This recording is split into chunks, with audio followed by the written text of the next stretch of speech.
It's my pleasure now to introduce Bart J. Wilson for the second plenary and final plenary of this HES conference.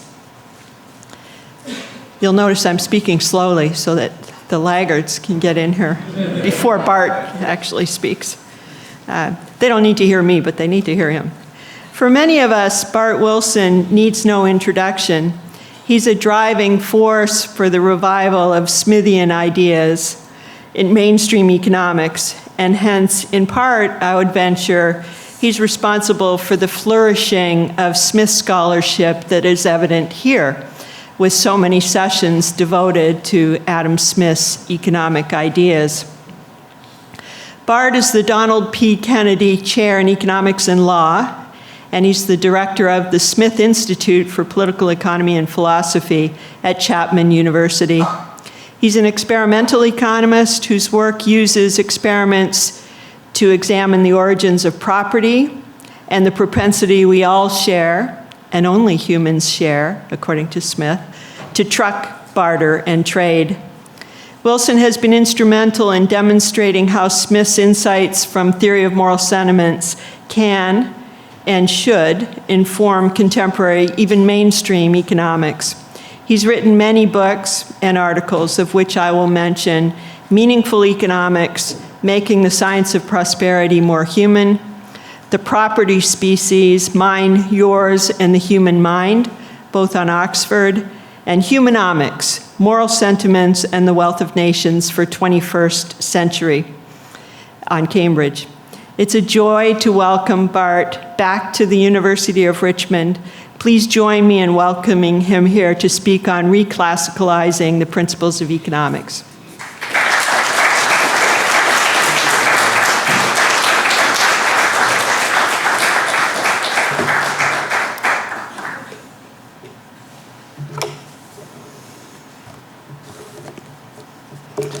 Thank you so much for that very generous and kind introduction, and for the opportunity to speak to you all today. It is indeed an honor because I am not a historian of economics, and I must confess that after accepting the invitation, I immediately asked myself, what did I just agree to? What could an experimentalist possibly say that would interest the members of the History of Economics Society?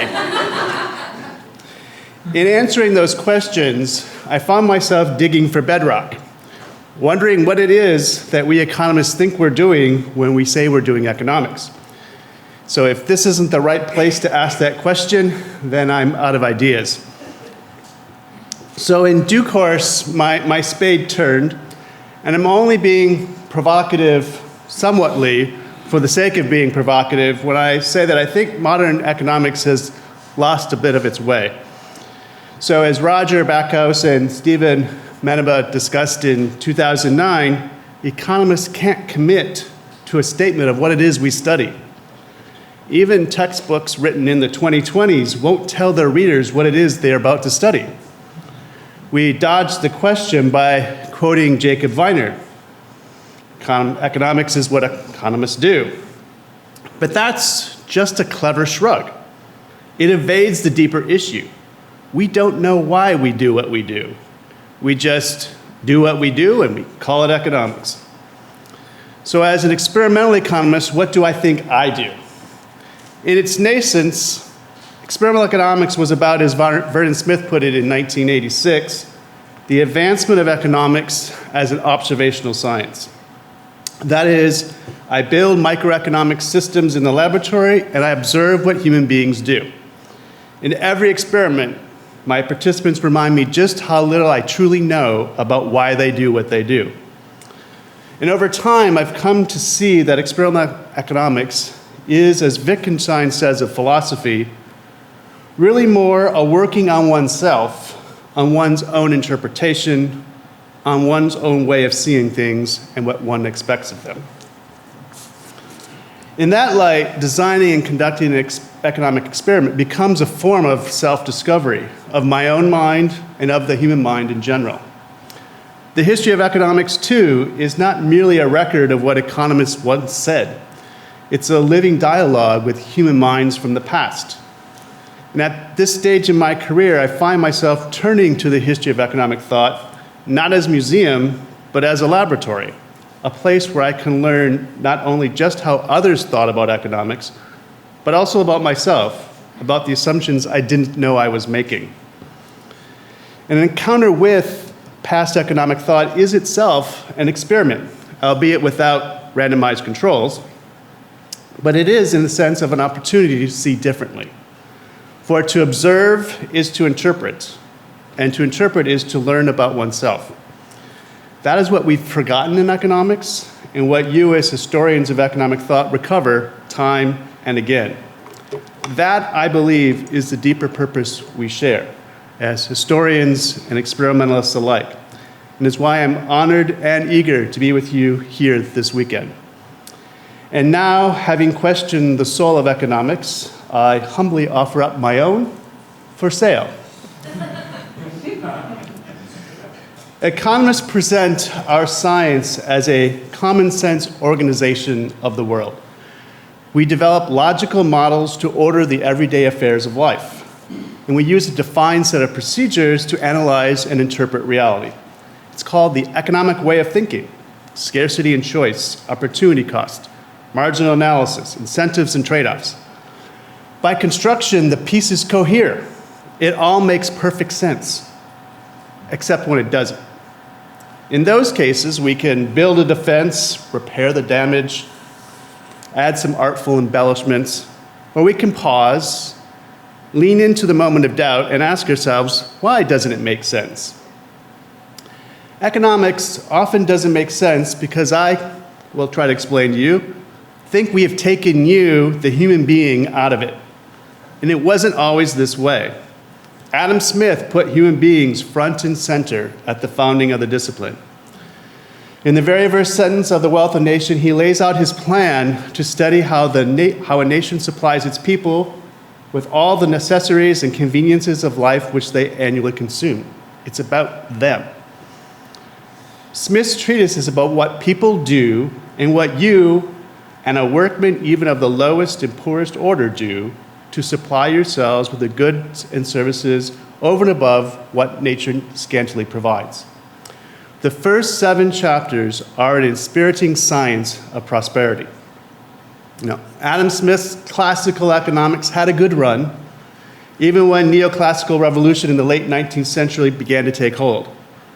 Alfred Marshall, as you all know, centers his 1890 textbook on you, human beings, explicitly tying it to the tradition of Adam Smith. That is, as giving definiteness and precision to notions that are familiar in common life. Marshall's economics is about you going about your life.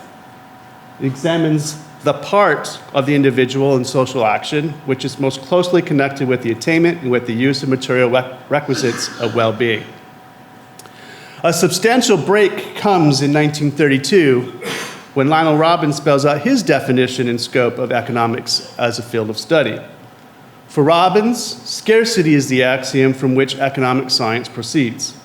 The central narrative is that the world does not supply you with everything that you want, and therefore, his word, you must choose.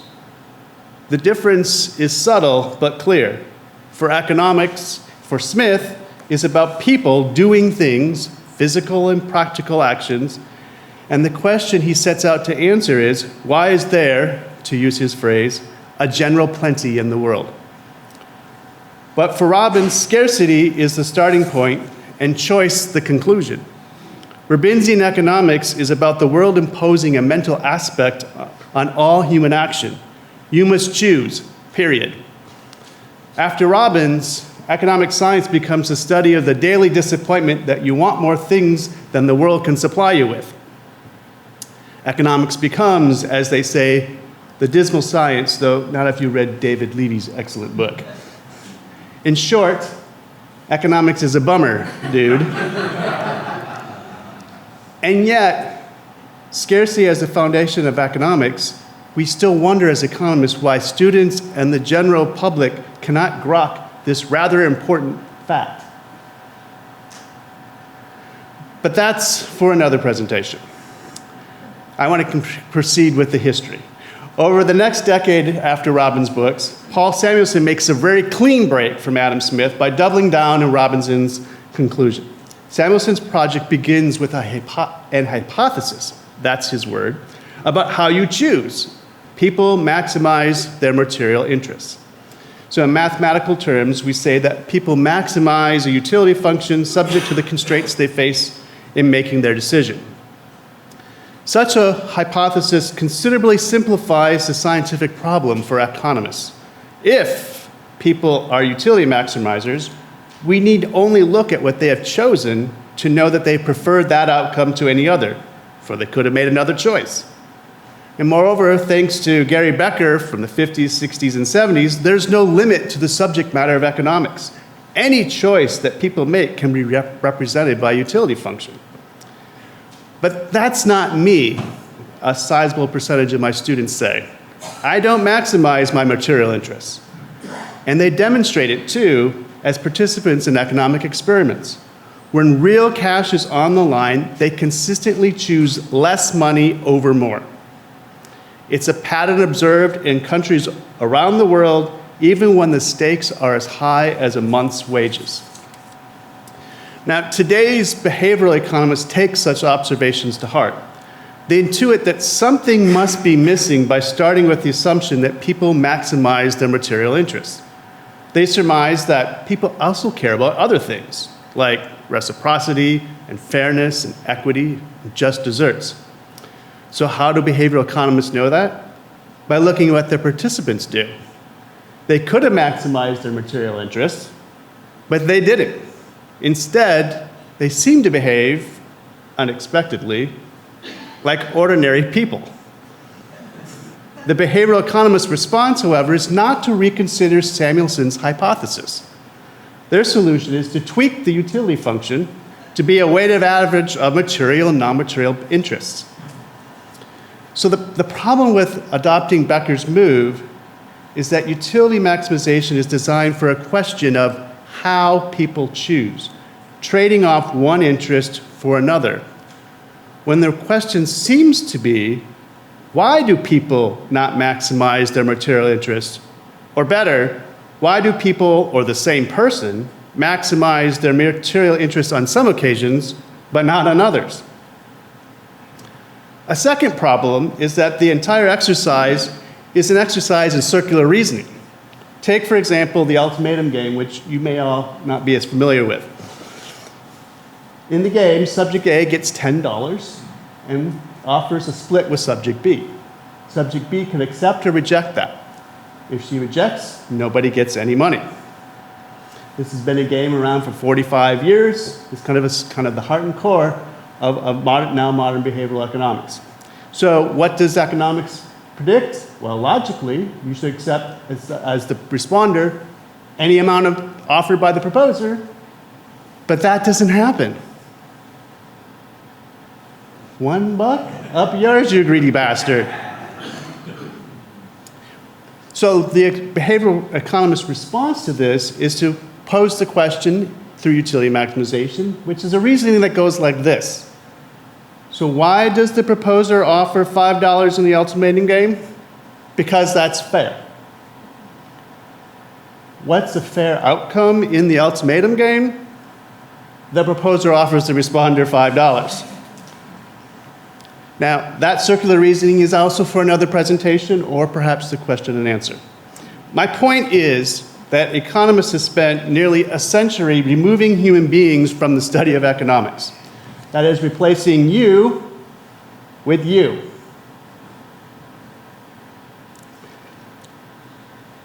I want to put you, the human being, back in economics. It's not going to be quick or easy. Human beings are complicated and messy. But if we go back to the history of economics, we can find the material to build a framework for understanding the principles of economics as a science of why people do what they do. Adam Smith is the figure I return to when I ask why people do what they do. You might choose someone else, and I encourage everyone to find their own lodestar to recenter our discipline.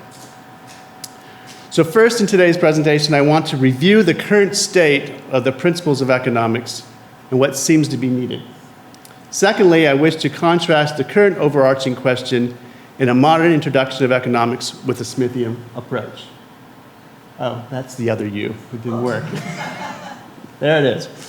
So, my first claim, economics needs moral sentiments, by which, for this audience, it needs you, the historians of economics. As I've been reminded in almost every session I've been to, it is grounded in human beings. And so we need you if we're going to do this.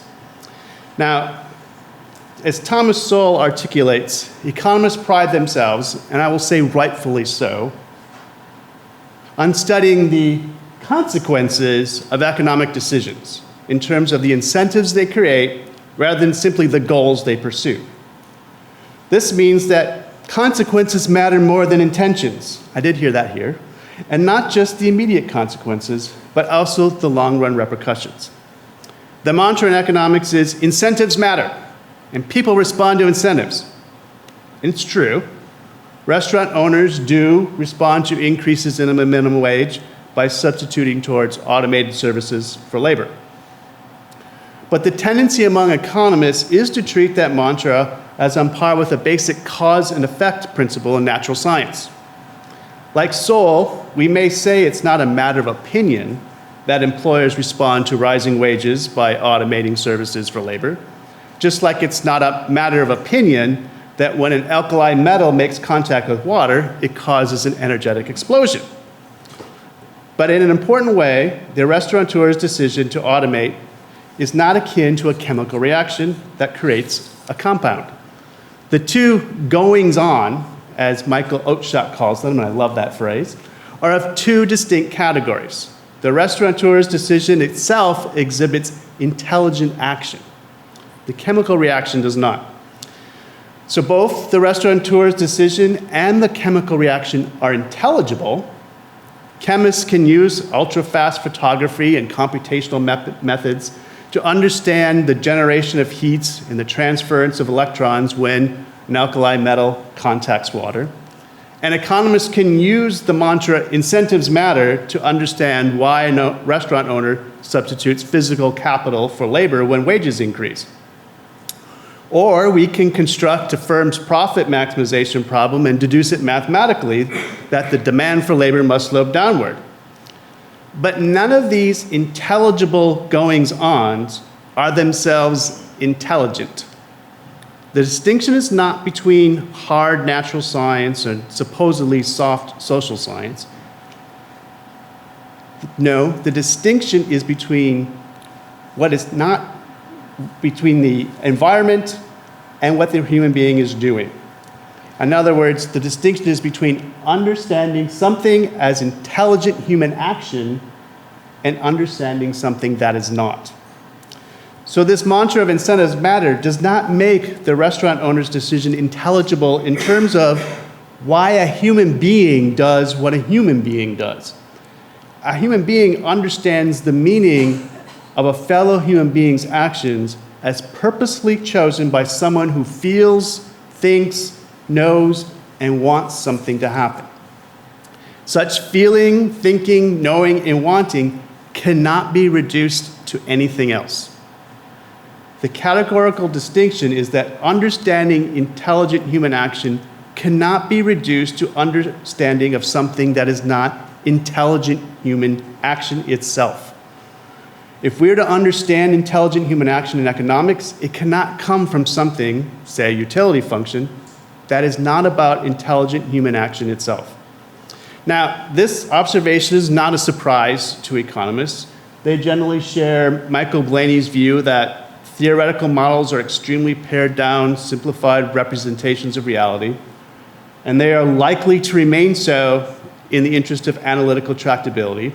This means that they can give us insights into the real world, but they cannot tell us how it works. So this mantra of incentives matters makes economic decisions intelligible, but they do not explain the economic principle in terms of an intelligent human being. They are devoid of the stuff that human purposes and relationships are made of. So what surprises economists is when others want to understand economics with fuzzy, unmeasurable feeling. like Adam Smith's moral sentiments. So we need a framework that puts this human feeling on equal footing with knowing, wanting, and thinking, which will make economics all at once ethical, psychological, sociological, and anthropological. What we need is meaning-making feelings as against the screw-you machinery of non-cooperative game theory to understand the economics of human intercourse. Now, economists make no bounds about it. They are not in the business of understanding economic principles with moral human conduct.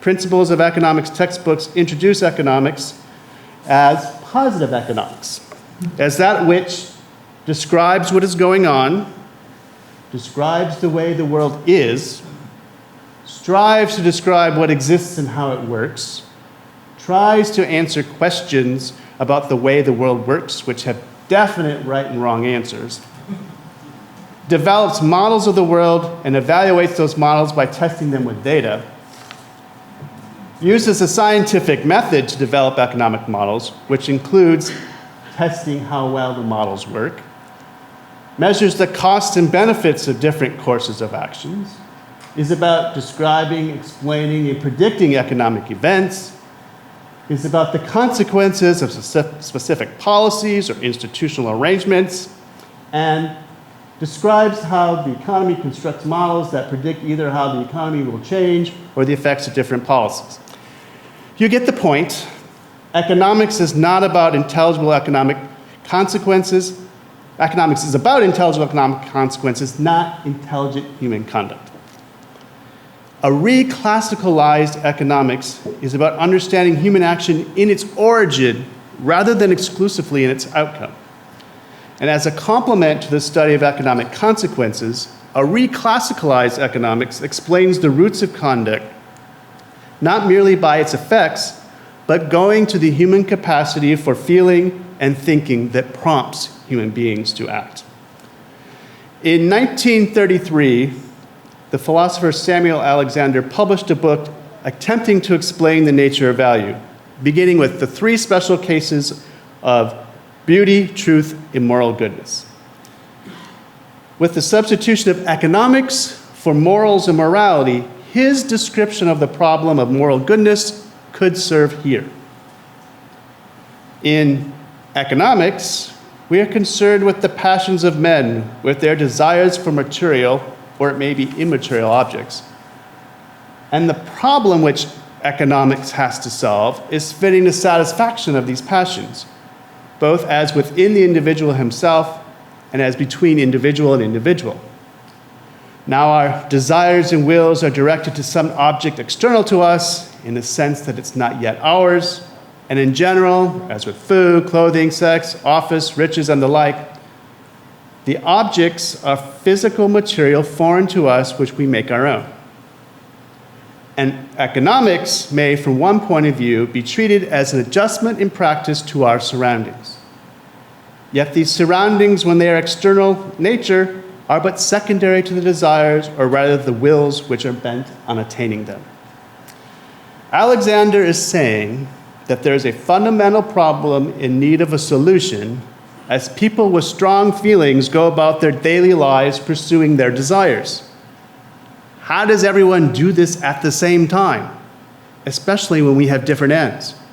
How do we adjust our actions to other people as we seek to acquire material and immaterial objects? Morality, Alexander says, and economics, I say, is about adjusting our actions to fit with everyone else's actions in the ordinary business of life. We may be interested in attaining physical stuff for ourselves, but what concerns us about other people and ourselves is how we go about satisfying our desires. Does the direction of our motives fit with everyone else's in their pursuits, or does it come into conflict with others? At first blush, isn't it remarkable that a description of the problem of morality in an essay on the value of goodness would work just as well for economics? Sure, the diction of passions and wills rings quaint to modern ear, but not yours, and certainly completely foreign to an economist. But fitting satisfactions between individuals in the pursuit of goods and services pretty much sums up Lionel Robinson's famous definition of the economic problem. People want stuff, and many people regularly want the same stuff that other people want, but for their own purposes. In the face of such scarcity in our surroundings, people must find a way to adjust to each other. That is, to avoid collisions of conflict as we go about pursuing our own ends. Economics and morality are, in an important way, two sides of the same coin, that is human action. Both boil down to what David Schmitz, the philosopher, says justice boils down to: living together. The difference is economics focuses on the outcomes of such adjustments, the costs and the benefits, and morality on the origins of such adjustments, the good direction of our motives and our wills. So in that light, Soul is saying that as much as we might sentimentally wish to, we cannot ignore the actual outcomes of such adjustments. Roger that, let's take care to do that. I am saying we also cannot ignore the origins of such adjustments, as much as we might economistically wish to do, particularly if we want to explain human conduct in the adjustments of life with economic consequences. Now, economics has an image problem, some of it undeserved, but most of it, unfortunately, is deserved and self-inflicted. A popular misconception is that economics is about how to make money or predict the stock market with a handy formula. When asked about where the stock market is going, the typical economist jokes that if they could make money by predicting the stock market, they would. But alas, no, that's not what economists do. The subtext is that if economists could find an equation to predict the New York Stock Exchange, we would be first in line, wink, wink, to fill our pockets with other people's money, because that is what economics is about. Maximizing our material interests subject to the constraints we face in doing so. It's a serious joke. So if there is something that almost everyone agrees on in the modern age, is that commerce is built on self-interest. That's if you're being generous. It's selfishness if you're not going to be generous. And the credit or blame for this observation is almost universally attributed to Adam Smith in one of the most famous passages in economics from The Wealth of Nations. Almost all of you probably could quote it from heart. It is not from the benevolence of the butcher, the brewer, the baker that we expect our dinner, but from their regard to their own interest. The modern world broadly summarizes Adam Smith's statement as Greg Mankiw does in his book. Smith is saying that participants in the economy are motivated by self-interest. No, he's not. And in light of the historiographic roundtable, I will offer a trigger warning. Here's what Adam Smith really means argument is forthcoming. In 1953, Heilbronner published his immensely popular book, The Worldly Philosophers, known, I'm sure, to all of you, in which he silently amended the quotation inside the quotation marks, tisk, tisk, to say, it is not from the benevolence of the butcher, the brewer, the baker that we expect our dinner, Smith says, but from their regard to their self-interest. If you miss the difference, you're not alone. Heilbronner changes the phrase own interest to self-interest. Now, even those who more fully read Adam Smith and correctly quote the sentence can't interpret the sentence without discussing it as their own self-interest. Prior to 1953, only one book on Google Books misquotes the passage inside the book. After 1953, pages and pages of books come up with the misquotation found inside. And Heilbronner repeats this in 1975 in his 5th edition of his textbook. And the change is not inconsequential to his discussion. Indeed, it's central. The paragraph following the misquotation is dedicated to how Self-interest is only half the picture. Competition, he argues, regulates the pushing of profit-hungry individuals from holding society up to exorbitant ransom. For a community activated only by self-interest would be a community of ruthless profiteers.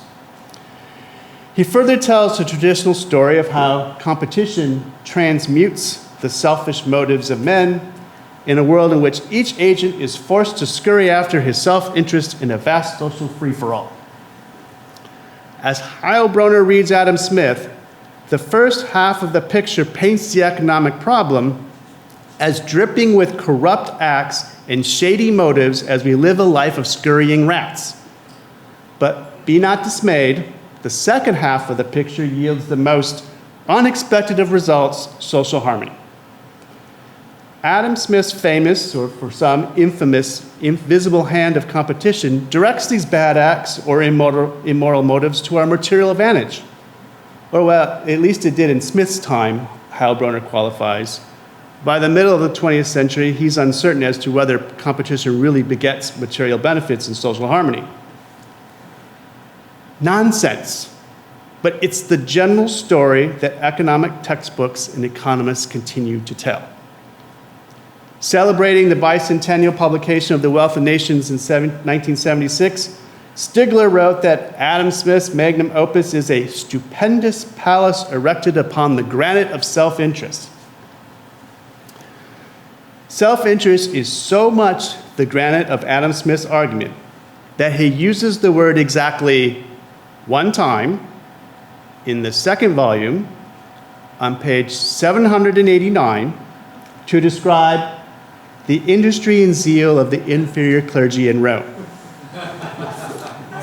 Some granite. The evidence is not there to support such a reading of self-interest in Smith's most famous passage, nor in The Wealth of Nations more generally. Note that Smith was clearly familiar with the word self-interest and used it as Heilbronner does, as having a powerful motive with a pejorative connotation. And yet Smith chose the neutral phrase own interest over self-interest here and 35 more times throughout both volumes of the book. Why? Because from all accounts, Smith cared about diction, chose his words carefully, and either consciously or unconsciously avoided using the pejoratively charged term.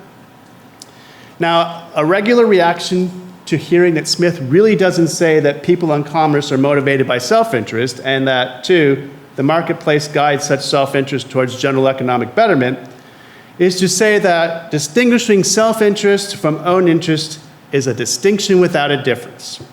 Now, to Adam Smith, the difference means that the wealth of nations is not built on a disregard for others as we pursue our own interest or advantage, which is what self-interest meant in the 18th century and still means now. The usual sense going back to 1649 is a preoccupation with or pursuit of one's own advantage or welfare, especially to the exclusion of consideration for others. Before anyone does anything, Smith importantly conditions commercial pursuits this way. Every man, as long as he does not violate the laws of justice, is left perfectly free to pursue his own interest, his own way, and to bring his industry and capital into competition with those of any other man or order of men. To us, the difference means that modern-day commerce is not an ethical catastrophe, as Deirdre McCloskey puts it, nor does it require offsetting material gains to rescue it as a practical triumph. There is no original sin, nor is any penance required in the basic principles of wealth creation. But purposes and human values are required. The second sophomore level reaction is to regroup and say that everything everyone does is self-interested by definition. My claim is not that selves do not pursue their advantages or act in their own interest. The claim, following Adam Smith, is that selves do not necessarily pursue their advantages, economic or not, to the exclusion of considerations for others. Yes, he says, every man is no doubt by nature fit and principally recommended to his own care, as he is fitter to take care of himself than any other person, it is fit and right to do so. But the rest of the very long paragraph goes on to show that having an interest in yourself is not the same thing as acting in your self-interest. If economics is to be about acting in our own interest, then there's room to include the invisible good direction of our motives and the invisible goodness of our acts in the very foundation of economics. Now, my goal is not to undo the modern introduction to economics, but to put it on a more meaningful, more human footing. And the difference comes out when we consider the overarching question that motivates the study of economics. What is the question of questions for the modern study of economics? Since the 60s and 70s, and invariably since the 80s, economists have posed it to their students as a problem of how. Economics is the study of how society manages its scarce resources, or how to arrange our scarce resources to satisfy as many of our wants as possible, or how agents choose to allocate scarce resources and how those choices affect society. Scarcity is universal, we assert. It confronts all living things. Even parrots face scarcity. How could you argue otherwise? Scarcity is the great economic problem, and economic science is the study of how to solve it. Now, the question that immediately follows the fundamental problem of how is likewise a matter of how. How do people choose? Now, economists meet that question not with an answer, but with an assumption. No, let's call it the assumption of rationality, self-interest, and maximization. But when our students worry about assuming rationality, self-interest, and maximization, we say, it's okay. When we say better off, best feasible, or the best, we mean it objectively, factually so. No cause for alarm. We use the scientific method, the same one in the natural sciences, to determine the facts. There's a toolkit and a way of thinking about how to conduct economic analysis. Now, if that sounds a little sterile, economics also offers a practical guide in how to make better choices in our own life. Economics is about how, and how. How did the study of economics get here? By not asking why. Lionel Robbins shifted the focus of economics from studying of wealth to examining how we make choices under conditions of scarcity.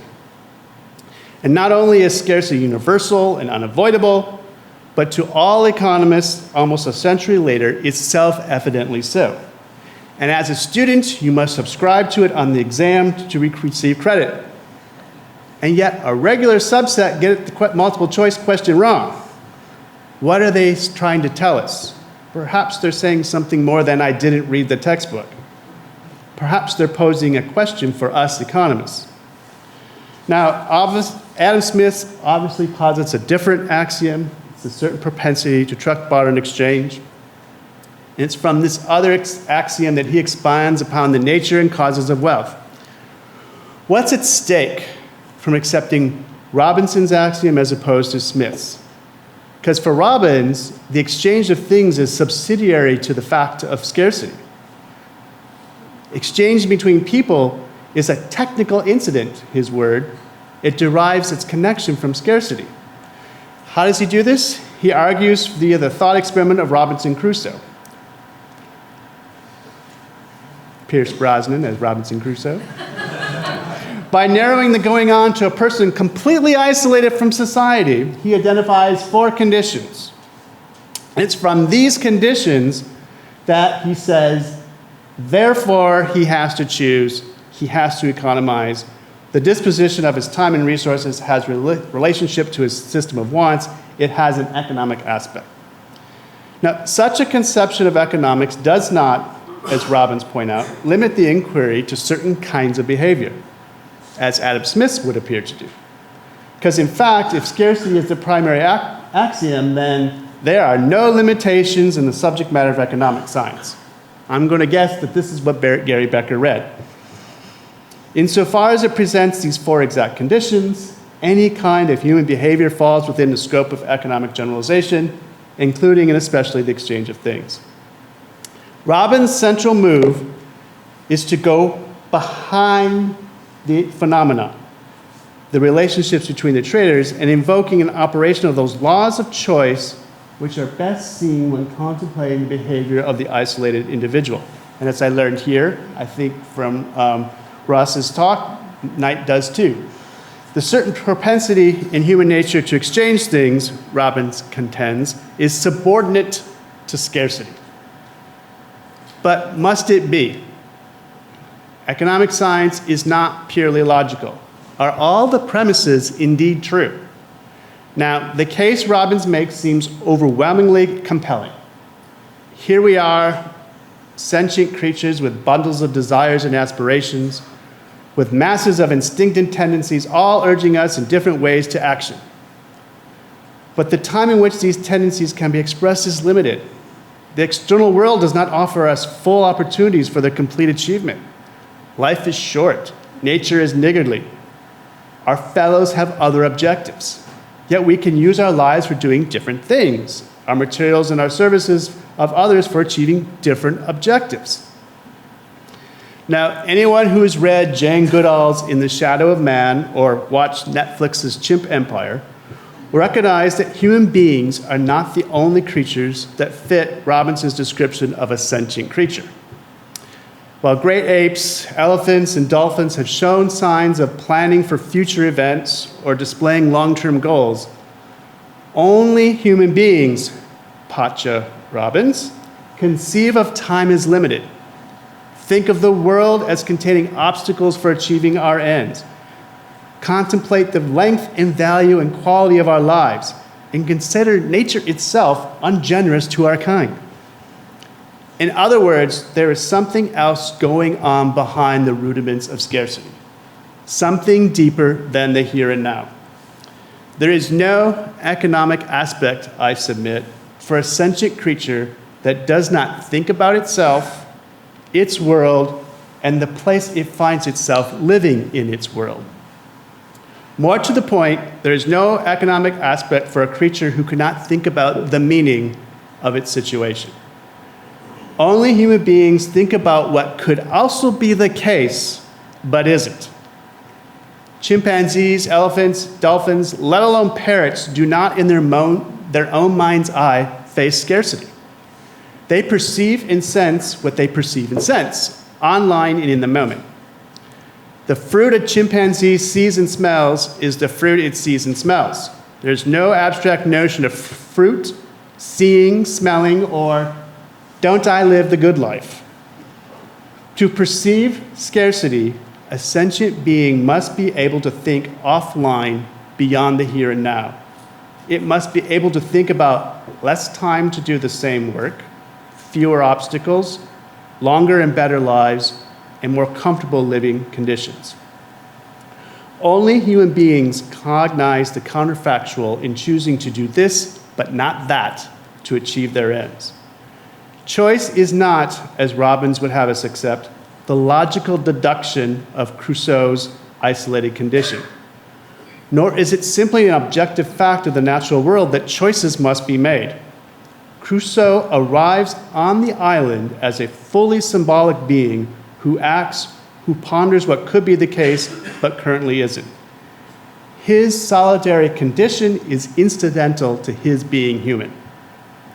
The human mind sits behind scarcity, and human beings and their minds are the founding primitive for the study of economics. Since I'm at risk of losing my economics ID card and a majority of my dissertation committee revoking my PhD, let me say that I'm not suggesting that economists give up asking how to solve the great problem of scarcity.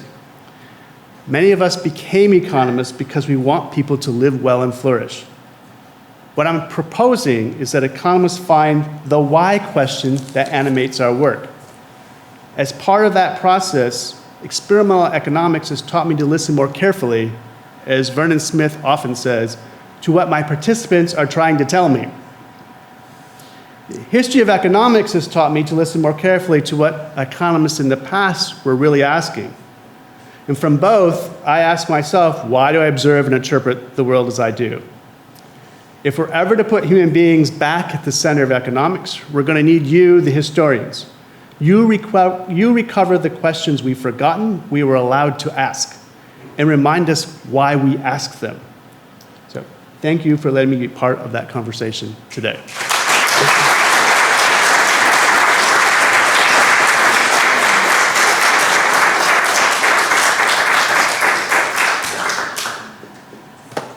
Questions?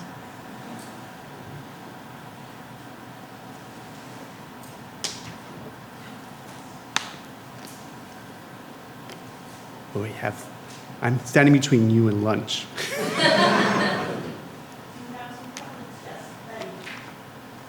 I was looking for this clarification on city delivered, so I appreciate this getting us today. And I largely, I think that you said that economists have been spending like the last 50 years, I think you said 50 years, removing the human being from economics.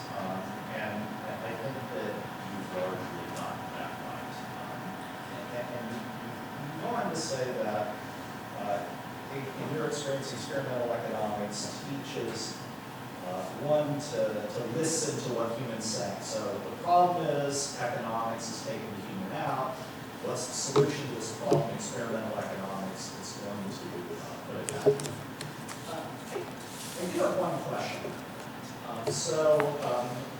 In a quite unrelated thing, I was looking over some work about Bart to consider some self-defeating experimental economists.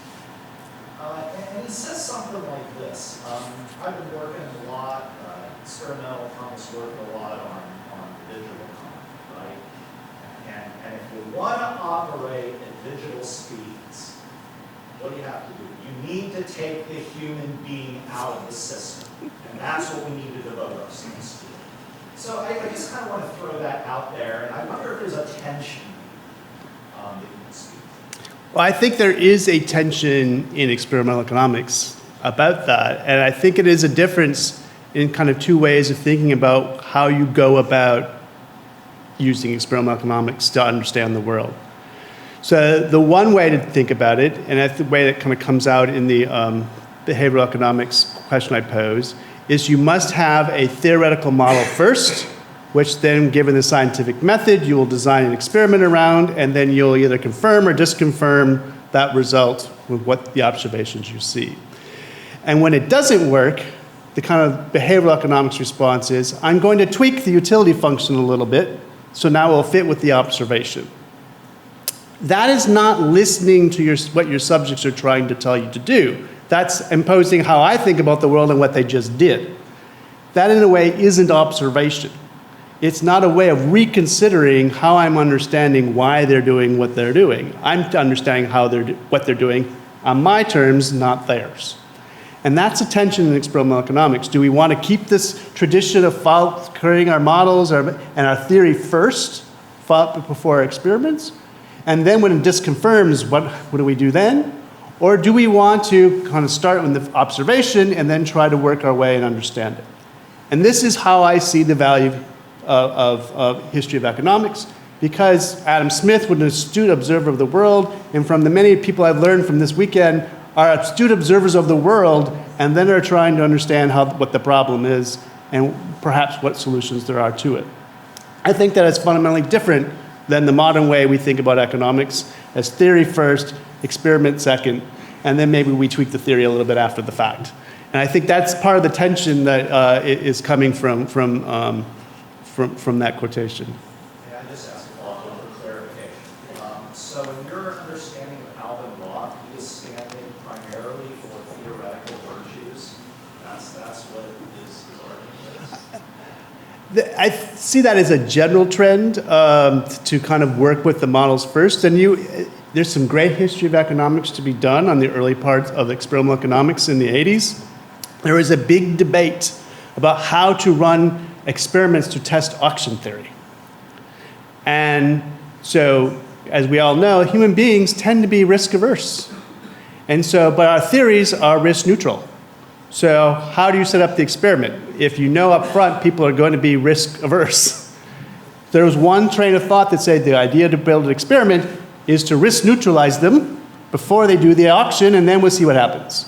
Or, which is more the Vernon Smith approach, if the theory doesn't fit the way the model, people don't behave like the theory says, then maybe we need to reconsider the model itself.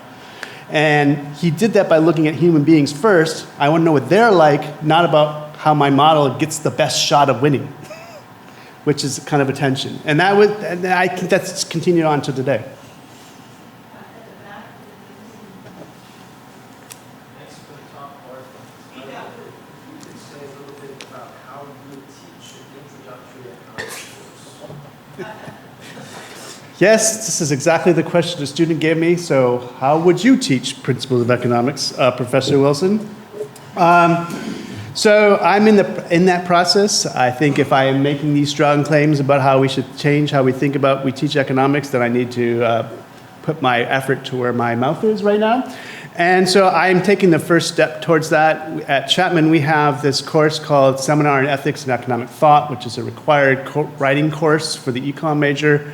And so I'm going to be they take it more or less after they have their principles courses, and so I'm going to kind of start testing these ideas on them and see where their tensions are, and then using that as a potential launch pad to kind of work on something more integrated. I think largely what it would mean is that I want to start with different axioms. I think that's the first point. Like, how do I start the opening chapter of this test? What is our question? Why? What is the why question that is going to motivate this study? And for me, I do have that down.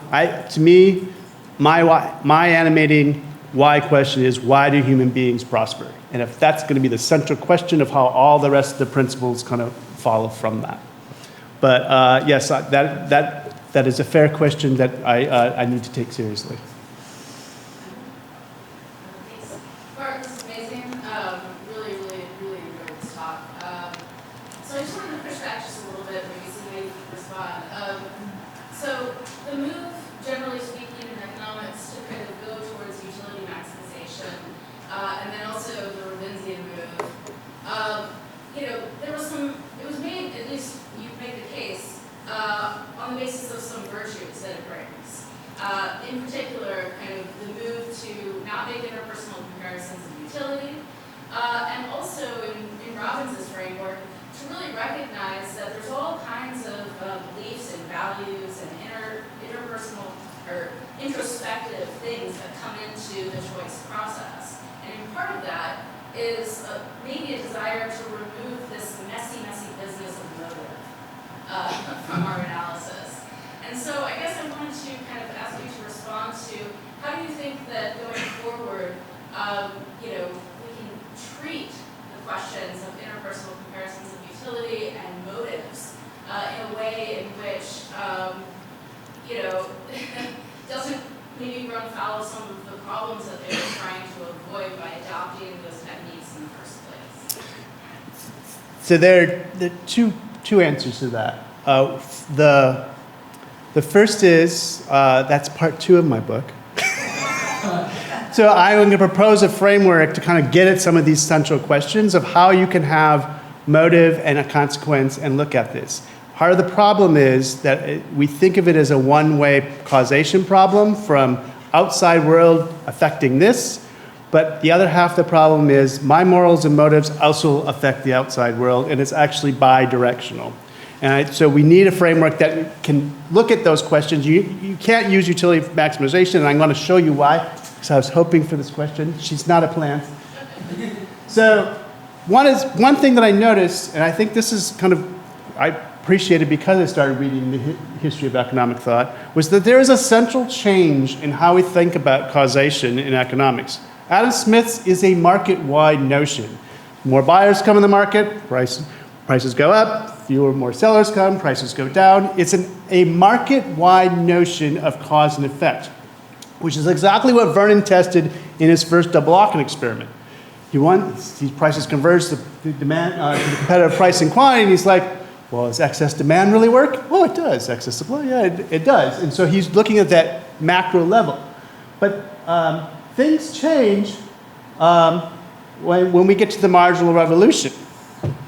It's no longer, and that market-wide notion of causation, we're trying to understand the individual with this utility function. And we don't want this messy motives, right? And so the question is, well, here, how many apples and oranges do I buy with the different prices? But we really don't care what's going on in the head, right? We only care how many apples and oranges they pull off the shelf. And so you're right, the whole idea was to get rid of those motives. We just want to see what people do. But when we start becoming interested in all these other social motives, we are, and this is what the ultimatum game does, we're going to try to treat that problem as the same as this problem. Do I want 9-1 for me or 5-5? So we want the motives back in if we want to answer this question in the ultimatum game. We don't want it over there, and that's why it works over there. And so it's great for that tool. And I don't propose getting rid of it for that tool. But we then took that whole machinery and applied it to a whole new social problem without thinking that it wasn't designed for that, because we really do care what's going on in this guy's head if he's choosing for himself or for the other person. And that's the problem. And so here's how it works. So here's the intermediate micro problem. Set up your maximization problem. And here's the same corresponding problem for, let's say, the ultimatum game. The difference is we have P's and incomes given externally.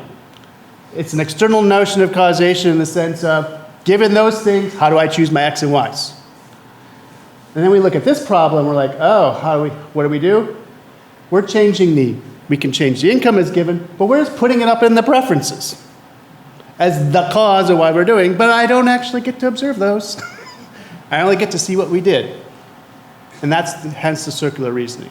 And so if we want this back, we can't do it this way. We're going to need some other kind of tools. We're going to need tools from the history of economics. We're going to need tools from psychology. We're going to need tools from philosophy to understand those motives if we're interested in the origins of our actions as well. So we got to put those two things together. So thank you for asking.